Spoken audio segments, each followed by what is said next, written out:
Good morning, AP Art History. This is your host, Isabella, and boy do we have an exciting show for you today. Today I am joined in the studio with the renowned artist, Kara Walker. Now for those of you who don't know much about her, she is an African-American contemporary artist who has created numerous multimedia works that address the racial divides present in history and in modern times. She is best known for her use of silhouettes as an art form. So Kara, can you tell our viewers a little bit about yourself? Yes, I'd love to. I was born and raised in California until I was 13 years old. Then my family and I moved to Atlanta, Georgia, where I experienced quite a culture shock. Georgia's racial relations were much more tense than California's, and it was this experience where I began to make art to express my frustrations with racism and stereotyping. Wow, such a remarkable story. So, tell us a little bit about Darkytown Rebellion. Yes, I created this work in 2001. It was an installation I did in the Whitney Museum of American Art. I installed over a dozen black silhouetted figures in the corner of a room, and there are different colors and abstract shapes being projected by light over the silhouettes and onto the walls. Now, looking closely, I can see figures with severed limbs and bones sticking out. Not the most pleasant of scenes. Can you tell us why you chose to make the scene so gory and daunting? I wanted to illustrate the horrors of life for African Americans in the South around the time of slavery. I didn't want to hold back any details, which is why I included scenes like the one where the two malnourished boys are shown suffering under the cruelty of their master.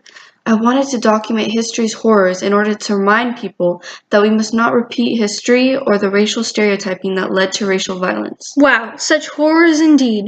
What hits me the most is the scene where the Southern Belle is shown beating a small baby to death, and there's the white master shown mercilessly whipping the African Americans. Such suffering.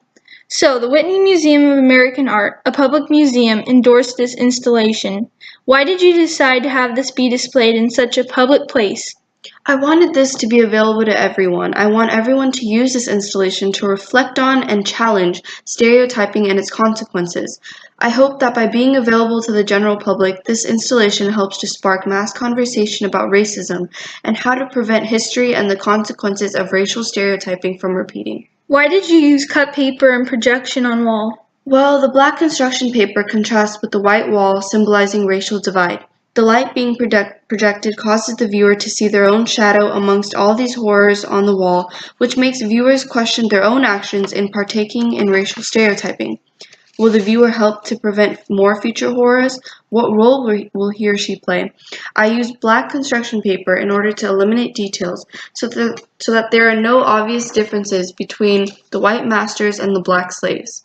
The figures are all made of the same material and color, so you can't make stereotypical assumptions.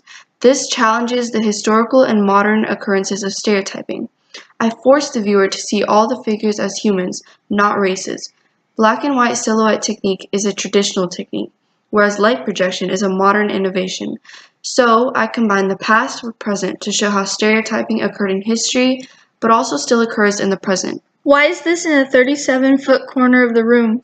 Well, I wanted to make this life-size. I want viewers to be the same scale as the figures so that the viewers can really imagine themselves in the scene and reflect on their own participation in racial relations. What was your purpose for Darkytown Rebellion?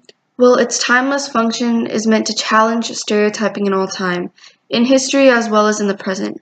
I portrayed history's horrors to spark a conversation about what we today can do to prevent history from repeating itself. I want this to make people reflect on their own participation in racial division, so I put this in a room so viewers can physically become part of the conversation.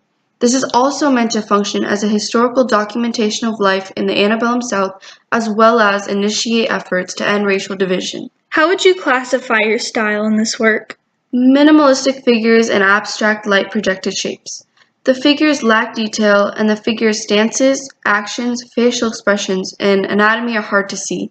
The minimalism connects to the purpose of challenging racial stereotypes. The reduction of detail leaves each figure as a human shape, not a race, what really makes us different from each other. My work is also expressive. It's meant to represent the antebellum South. The naturalistically proportioned black silhouette figures contrast with the white walls, which are layered with the brilliant greens, blues, pinks, and oranges being projected. And looking closely, I can tell which figures are the African Americans by their big lips and braided hair. And many of the whites have the attributes of fancy clothes, such as the woman in the hoop skirt, and they hold whips. The light present in this work comes from the color projections. The organic shapes and lines of the figures contrast with the jagged and curvilinear lines of the abstract projected shapes. The shapes and figures are flat, but the installation takes on a three-dimensionality when the viewer steps into the room and becomes part of the work. The texture feels very smooth, and the balance is asymmetrical. There's dynamicism created through the contrasting tension of the black and white. Now, Kara, I wanted to talk to you about your other work, The Daily Constitution of 1878. Right, I created this graphite drawing in 2011. It shows a black woman being lynched by a mob of white men. I portray her merciless, violent death by showing her being flung into the air by the tree. The scene illustrates how bad life was for African Americans in the South around the time of the Civil War. Can you tell us why you chose to publicly display this in and be endorsed by the London Camden Arts Centre? I wanted this to make the general public aware of the racial violence African Americans historically faced. So this is really meant to hang on a wall and be a public education instrument. Why did you use graphite on paper? Graphite is dark and shadowy, which gives a surreal, disturbing quality to the image to underscore the horrors and violence faced by African Americans. Also, the contrast between dark and white symbolizes the racial divide. Why is the scale of this painting rather large? The large scale emphasizes the importance of this issue. I want the drawing to stand out through size and really affect the viewer's emotions. It seems like your style is very violent and you use black and white contrast a lot. Yeah, my stylistic approach is expressive. I distorted the figures' proportions and gave them awkward, uncomfortable poses to make the viewer feel the discomfort of racism. The facial features are haunting and there's little attention to body anatomy. The figures wear typical 19th century Southern clothes. The characteristic braids and dress identify the African woman being lynched. The hat, pants, and overalls identify the white perpetrators. What inspired you to make this? It was after I read an 1878 Atlanta, Georgia newspaper article describing the horrific lynching of an innocent black woman by a mob of white men. Wow, so horrible. So your drawing uses black and white colors, a contrast between light and dark, curvilinear lines, and organic distorted shapes. The drawing has rough, coarse texture, flat space, and asymmetrical balance. Well, that's our show, and a special thanks to Ms. Walker for being our special guest today.